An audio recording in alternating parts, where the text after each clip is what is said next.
अच्छे लोग। फिराज अली दफ्तर से घर लौटे तो इन्हें बहुत तेज भूख महसूस हुई। वैसे भी शाम के 5 बज रहे थे और इनकी आदत थी कि वो खाना कभी भी घर से बाहर नहीं खाते थे। इनकी बीवी नहीद अपने शोहर की इस आदत की वजह से इनके घर आने से कबल ही खाना बना के रखती थी। वो जानती थी कि फराज साहब बाजार के बने खाने किसी सूरत पसंद नहीं करते थे। फराज साहब हाथ मुंह धोकर कुर्सी पर आ बैठे।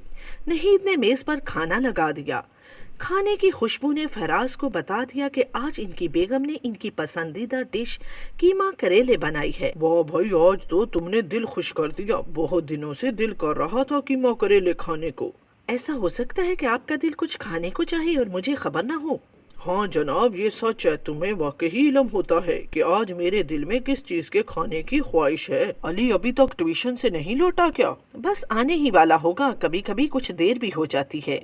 इतने में अली घर में दाखिल हुआ और दोनों को सलाम किया। वो 15 साल का नौजवान था और 10वीं जमात में पढ़ता था। फिराज साहब इसकी पढ़ाई के मामले में बहुत ध्यान देते थे। अब्बू, कल से पढ़ाई की छुट्टी? क्या मतलब, कैसी छुट्टी? आपको शायद मालूम नहीं, अभी कुछ दिन कबल हुकूमत ने कल से लॉकडाउन के नफाज का ऐलान किया है। अब काफी अरसा आपको और मुझे भी घर में ही रहना पड़ेगा और जरूरत की चंद अशिया की दुकानों को ही खुलने की इजाजत होगी। लो भाई, अब तो बाप बेटा दोनों घर के कैदी बनकर रहेंगे। अब्बू, बाजार जाके जरूरत की चीजें ले आते हैं। कल से ज्यादातर दुकानें बंद रहेंगी। ठीक है, जल्दी से खाना खा लो, फिर चलते हैं। अब्बू, आपसे एक बात करनी थी। हाँ बोलो बेटा, क्या कहना है? अब्बू, हमारे पड़ोसी रफीक अंकल की तबीयत काफी अरसे से खराब चल रही है और आप तो जानते ही हैं, इनकी मोटरसाइकिल पंचर की दुकान है।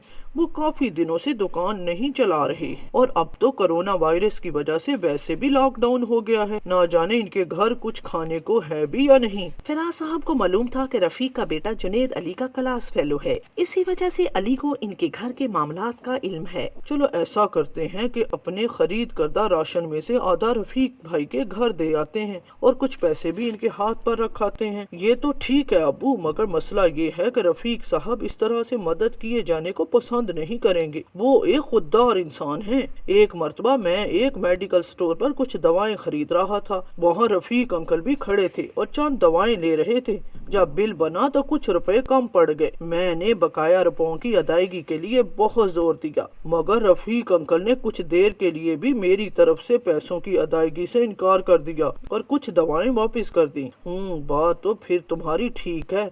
फिर इन्हें किस तरह से ये सामान और पैसे दिए जाएं? जब मर्दों की अकल काम ना करे तो कभी कभी औरतों से भी मशवरा कर लेना चाहिए। नहीद ने मुस्कुराते हुए कहा। वाह बेटा, दोनों ने इसकी तरफ देखा। भाई, तुम्हारे जहन में कोई तरकीब है तो जरूर बताओ। अच्छा है किसी की इज्जत नफ्स मजरूह भी ना हो और मदद भी हो जाए। देखें जी, रफीक भाई की बीवी ने मेरे पास एक कमेटी डाली हुई है जो 2 महीने बाद निकलेगी। मैं इस कमेटी के एडवांस के तौर पर ये सामान और 5000 रुपए इन्हें दे देती हूँ और इन्हें ये कह दूंगी कि वो इसको मदद ना समझें, बल्कि ये इनके अपने पैसे हैं जो इन्हें कुछ पहले दिए जा रहे हैं।